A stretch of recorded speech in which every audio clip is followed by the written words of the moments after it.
साथियों, आप देख रहे होंगे ये हिमालय है। और आज का वीडियो बनाने से पहले मैं आपको हिमालय के दर्शन करा दूं। जहाँ पे मैं अभी हूँ ये ऋषिकेश से गंगोत्री वाला मार्ग है, जिसमें गंगोत्री से लगभग 100 किलोमीटर पहले एक यहाँ सिल्ला गांव पड़ता है, रोड से थोड़ा हट के 10 किलोमीटर। और वहाँ पे मैं अभी हूँ। तो आपको पहले ये दिखा दूं, क्योंकि सभी लोग हिमालय के दर्शन नहीं कर पाते, नहीं देख पाते कि भारत में ऐसी इस प्रकार की भी जगहें हैं इतनी सुंदर और इतनी यहाँ पे बर्फ की चोटियाँ भी हैं, जैसा आपको दिख रही होंगी पीछे। ये देखिए, मैं आपको जूम करके दिखाता हूँ। ये देखिए, ये है ना। तो एक बर्फ की चोटी इधर है और एक बर्फ की चोटी आपको यहाँ पे दिखेगी, जो कि मैं बैकग्राउंड में रखूंगा। ये वाली ना, ये दिख रही है आपको। तो अब मैं आज का वीडियो शुरू करता हूँ। तो आज का वीडियो है श्री अरविंदो, जो बंगाल में हुए हैं। श्री अरविंदो के नाम से वो फेमस हैं। इनका एक कोट मैंने दिल्ली की मेट्रो में देखा, वहाँ लगा हुआ है। मैं अपना फोटो भी आपको साइड में आ रहा होगा यहाँ। उनका जन्म 1872 में हुआ और 1950 में उनकी मृत्यु हुई, जैसा आपको फोटो में दिख रहा होगा।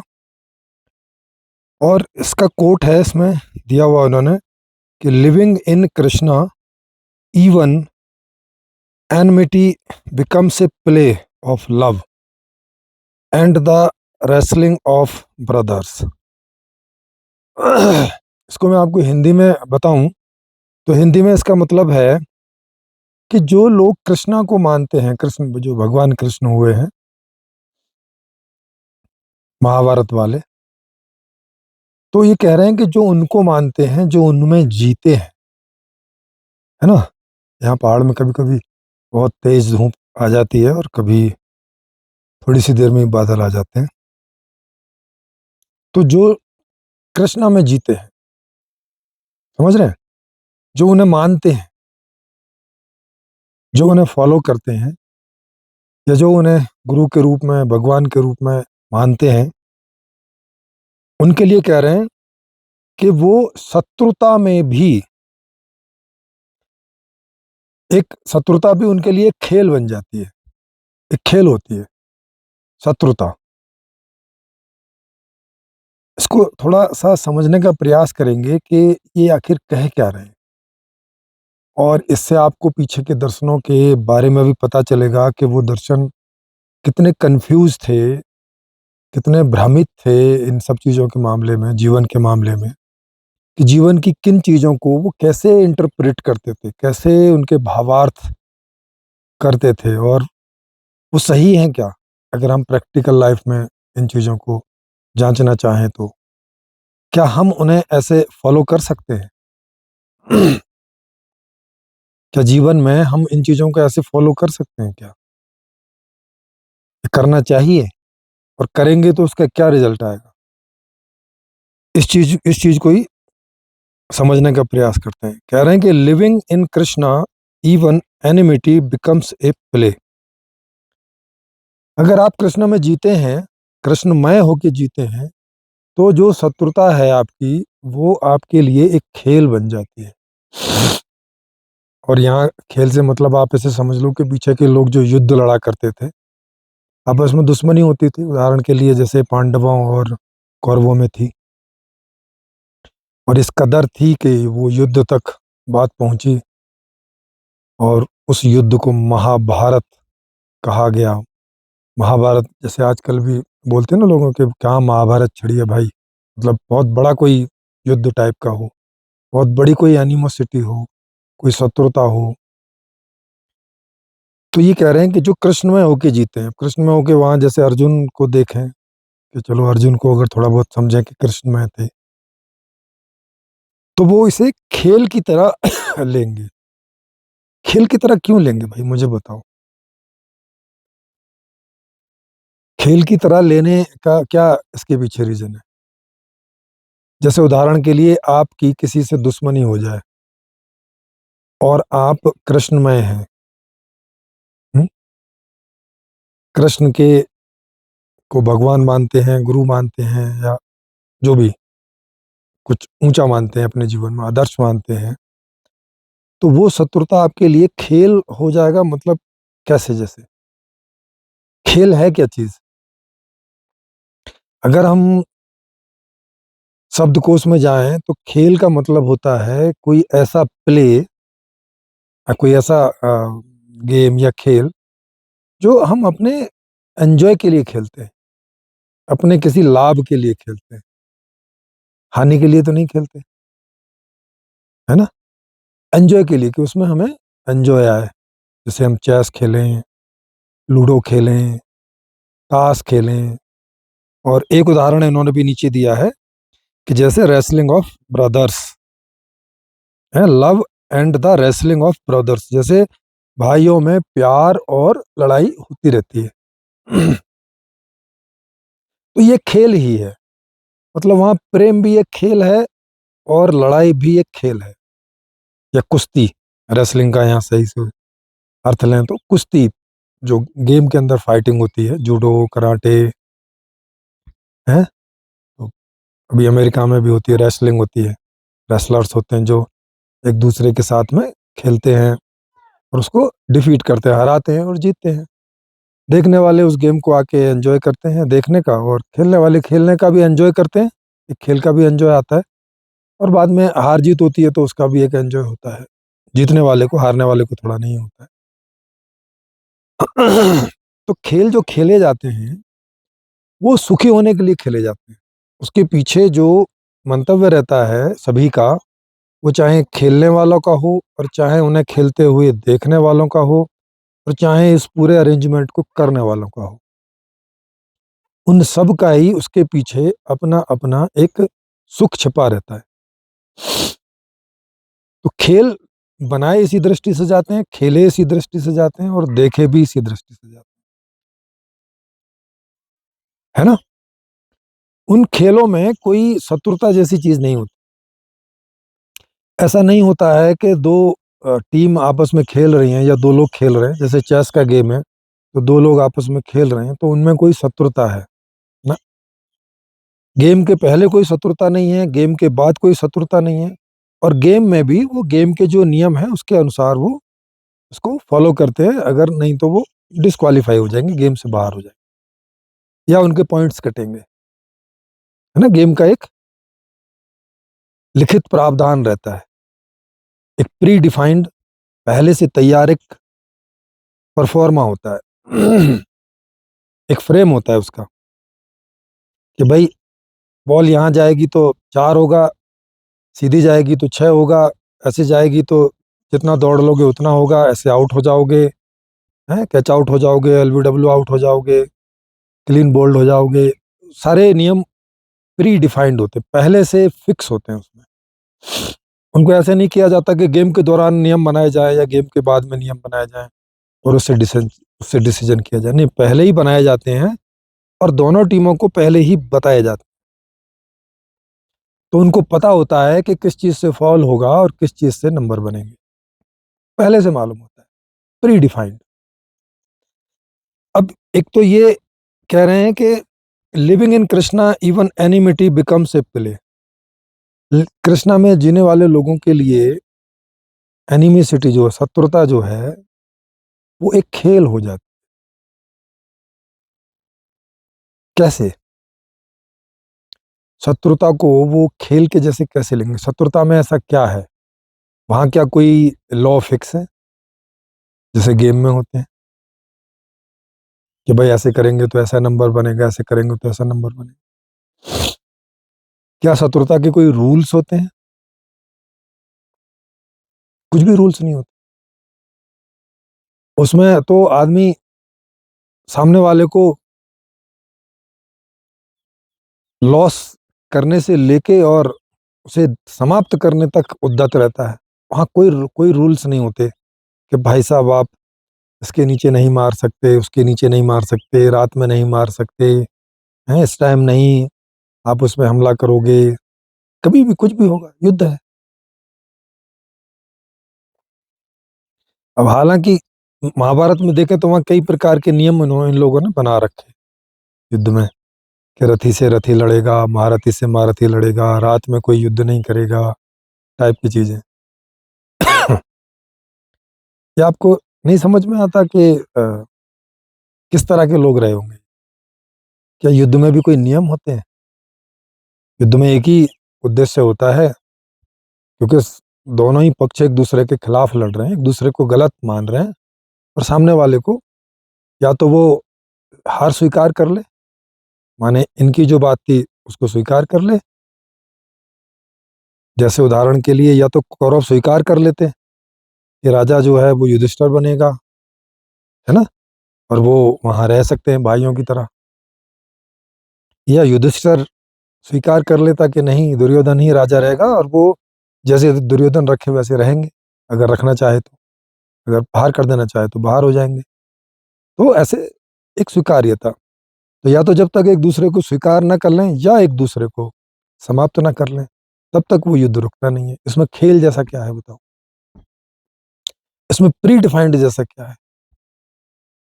और प्री डिफाइंड आप कर भी लो, जैसे उन्होंने कर रखा वहां कि रात में कोई युद्ध नहीं करेगा, युद्ध के नियमों को नहीं तोड़ेगा। खुद भीष्म ही सारे युद्ध के नियमों को तोड़ रहे। वो कहाँ रथी रथी से लड़ रहे थे, वो तो रोज 10,000 सैनिकों को मार रहे थे। वो कौन से रथी थे जो 10,000 को मार रहे थे? वो तो ये महारथी भीष्म पितामह, महारथी के लिए तो पैदल सेना तो चींटी के जैसी।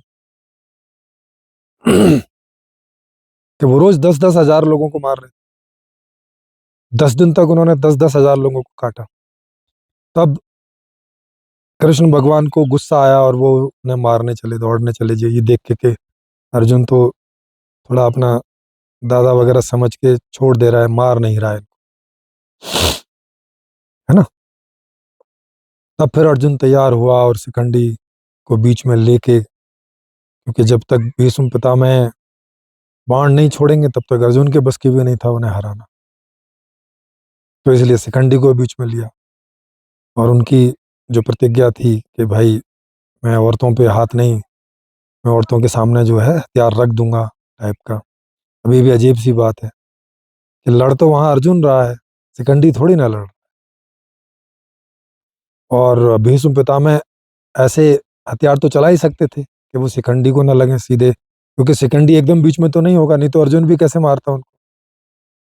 एकदम बीच में होगा तो अर्जुन भी तीर चलाएगा तो शिखंडी को लगेंगे। तो शिखंडी एकदम बीच में तो नहीं रहा होगा। तो बड़ी अजीब सी कसमकस है ये। महाभारत में ये दिखाने की कोशिश की है कि जो महाभारत का युद्ध था वो, इसमें कोई रूल्स वगैरह होते थे, जबकि कोई रूल्स नहीं होते। अगर युद्ध करने पे आ जाए कोई देश कोई लोग, तो कोई रूल्स वूल्स होते नहीं है, बना के रखें तो भी कोई नहीं फॉलो करता है उन्हें। तो जैसे आपने देखा कि रूल्स जो हैं वो उस तरह के नहीं होते। जैसे आजकल इस तरह के रूल बना लेते हैं, क्योंकि आजकल का युद्ध जो है वो किसी एक जगह में नहीं लड़ा जाता। ऐसा नहीं होता कि आर्मी आर्मी के बीच लड़ा जाए। आजकल ऐसे युद्ध बना नियम होते हैं कि जो पब्लिक है उसके ऊपर आप हमला नहीं करोगे, जो पब्लिक शहर में रहती है उसके ऊपर हमला नहीं करोगे। हालांकि आजकल उसके ऊपर भी करते हैं, ये बता के कि आतंकवादी या दुश्मन के लोग हॉस्पिटल के या स्कूल के उसमें छुपे हुए हैं या पब्लिक के बीच छुपे हुए हैं, ना, वो भी होता है। तो इस सबका कोई मतलब नहीं है, पर पब्लिक इंटरेस्ट में ऐसा नियम बनाया जाता है। पर पहले तो युद्ध ऐसे होते नहीं थे कि कोई वो पब्लिक के बीच में होते थे। वो तो कोई एक बीच में एक रण युद्ध होता था, एक रण का स्थान होता था जहाँ केवल दोनों पक्षों की सेनाएं होती थी बस, और तीर तलवार से युद्ध होता था। तो ऐसा भी नहीं है कि वो कोई उनके कोई बहुत दूर तक मारक क्षमता हो। तो ये कह रहे हैं कि जो लोग कृष्णा में जीते हैं वो शत्रुता को भी खेल बना लेते हैं। और नीचे कह रहे हैं उदाहरण के लिए, जैसे भाइयों के बीच प्रेम और लड़ाई। मतलब प्रेम और लड़ाई इन्हें दोनों एक ही जैसी चीज नजर आती है, मतलब दोनों खेल नजर आते हैं। क्या आप ऐसा अनुभव करते हैं जीवन में? सोचें जरा कि किसी की जान लेना और किसी की जान बचाना एक ही जैसी बात है, खेल है दोनों। क्या ऐसा है? हम्म?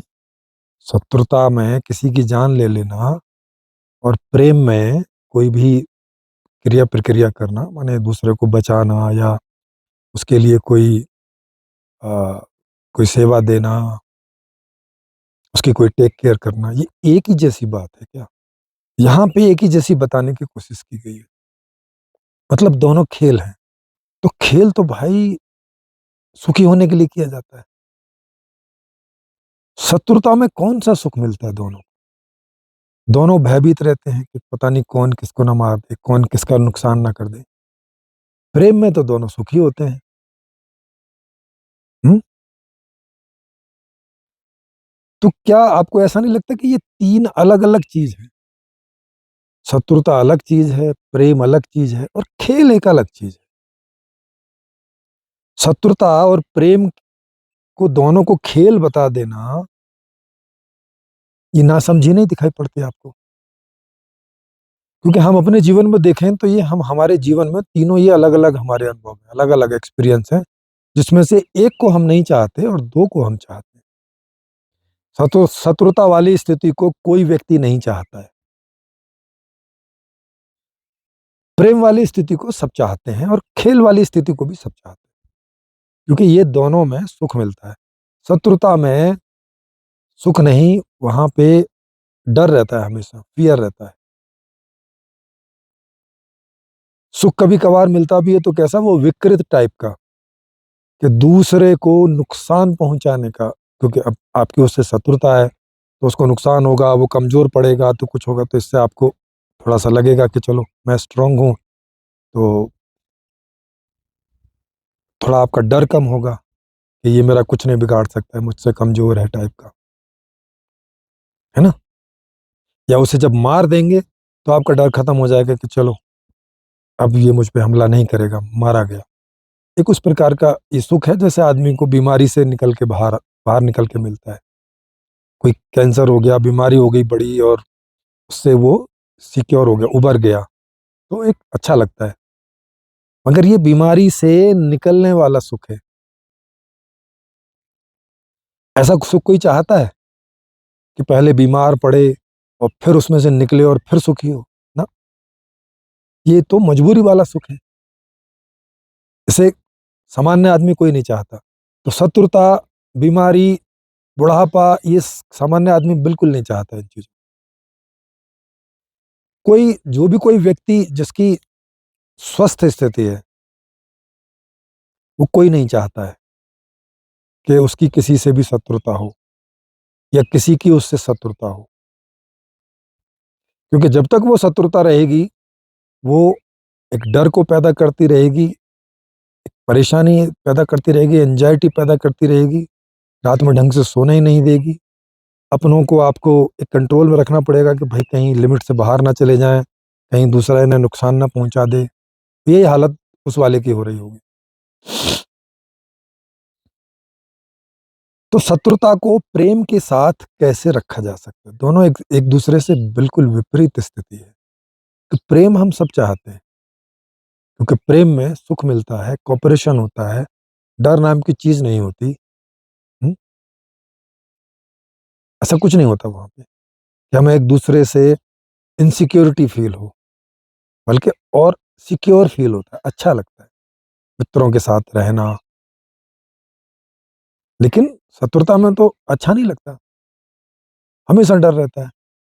तो शत्रुता और प्रेम दोनों एक ही खांचे में इन्होंने रख दिए, गेम बोल के।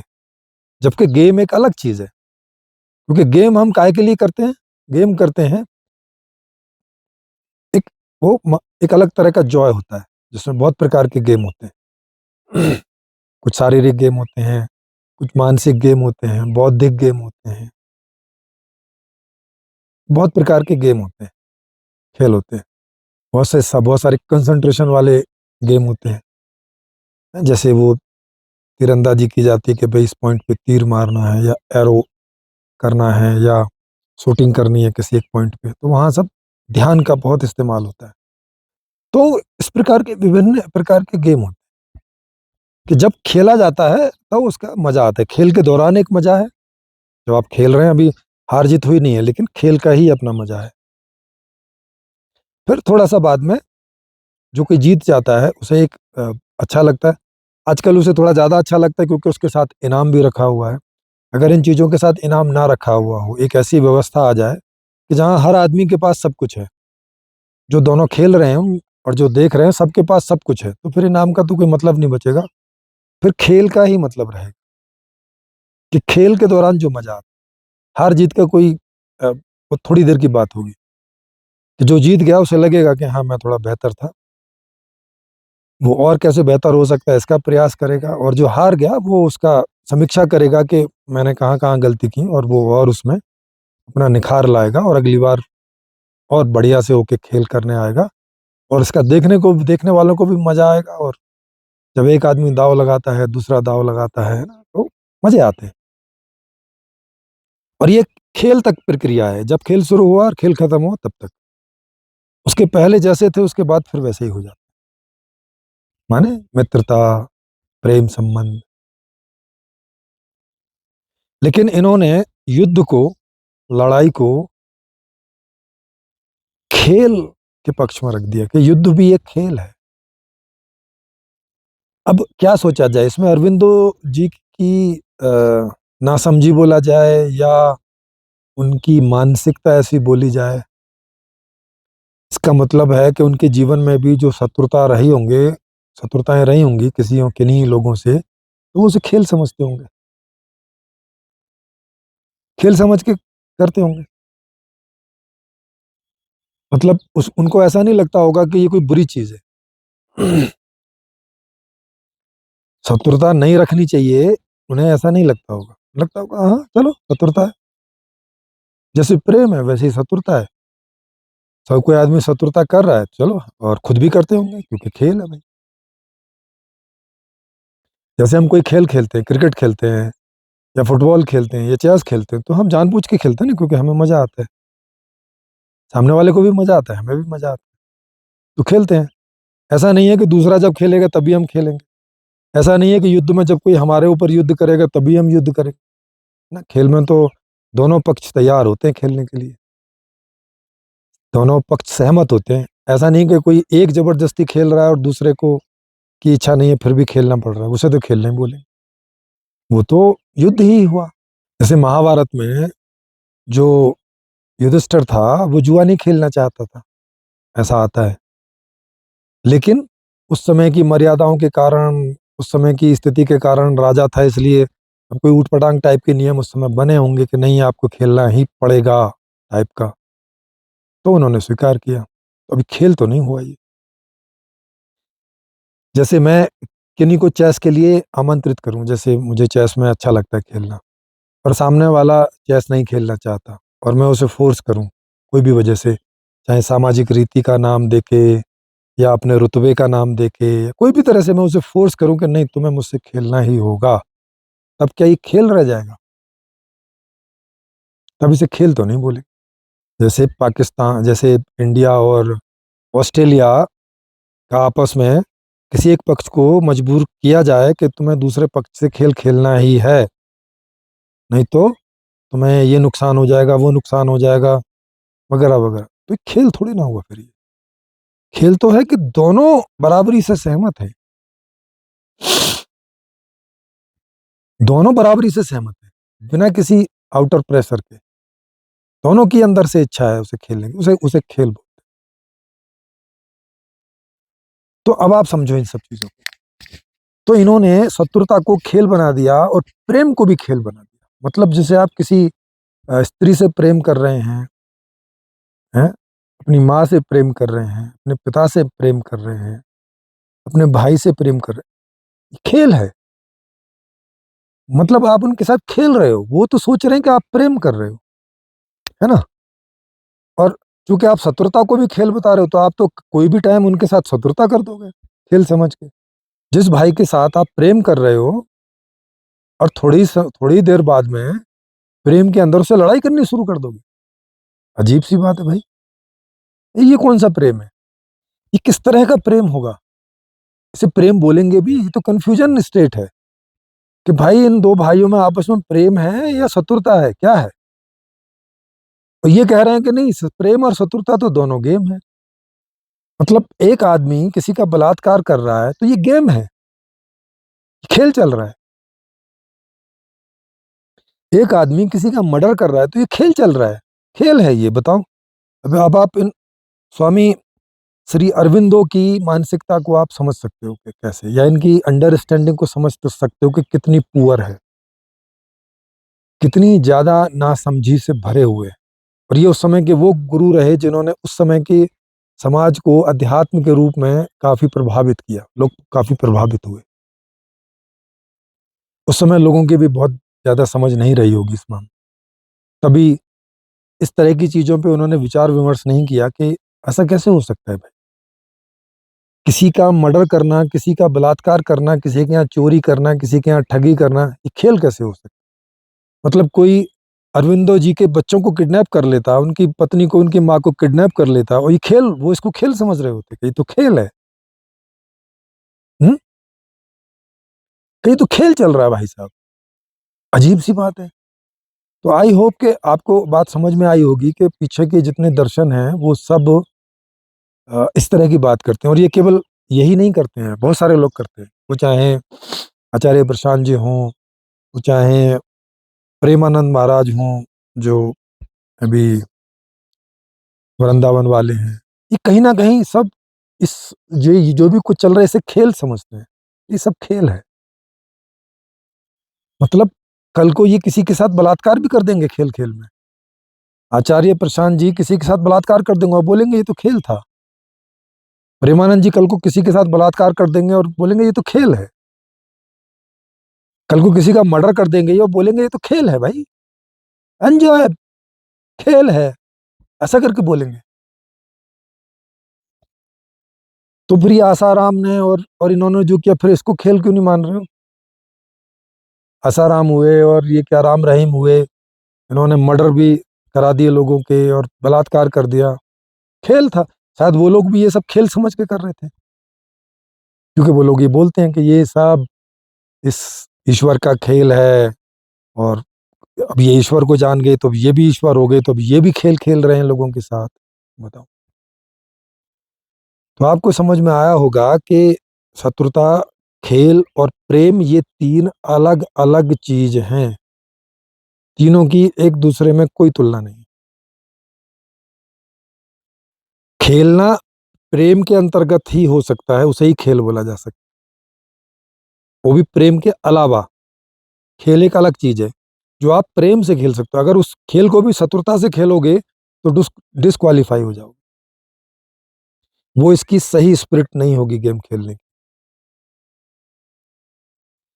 तो खेल एक अलग चीज है, प्रेम बिल्कुल एक अलग चीज है। प्रेम में आदमी हार जाता है, प्रेम में आदमी अपनी जान दे देता है, प्रेम में सामने वाले को इंपॉर्टेंस देता है। खेल में वो जीतना चाहता है, सामने वाले को हराना चाहता है। शत्रुता में केवल सामने वाले को हराना चाहता है, केवल, और नष्ट करने की हद तक।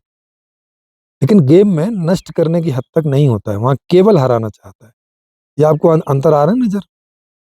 प्रेम में आदमी खुद हार जाता है, खेल में जीतना चाहता है, मगर दूसरे को कोई अ, नुकसान हो, उसके शरीर को या उसकी किसी भी उस बात को, उसको नहीं चाहता वो। और शत्रुता में पूरी तरह से नाश करना चाहता है सामने वाले का।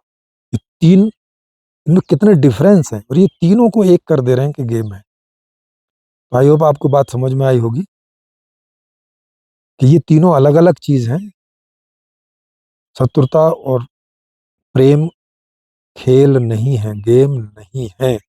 फिर भी किन्हीं को लगा हो कि मैंने कोई इनकी समीक्षा गलत की है, तो वो खुले मंच पर आ सकते हैं हमारे यहाँ। मेरा नंबर नीचे फ्लैश होता रहता है, उस नंबर पे आप मुझे कांटेक्ट करेंगे तो आपकी चर्चा ऑनलाइन, लाइव चर्चा यहाँ पे रख दी जाएगी, जो कि फ्री ऑफ कॉस्ट है।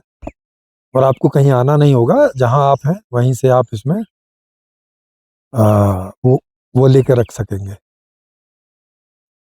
बस आपके पास एक मोबाइल और इंटरनेट और एक हैंड फ्री होना चाहिए।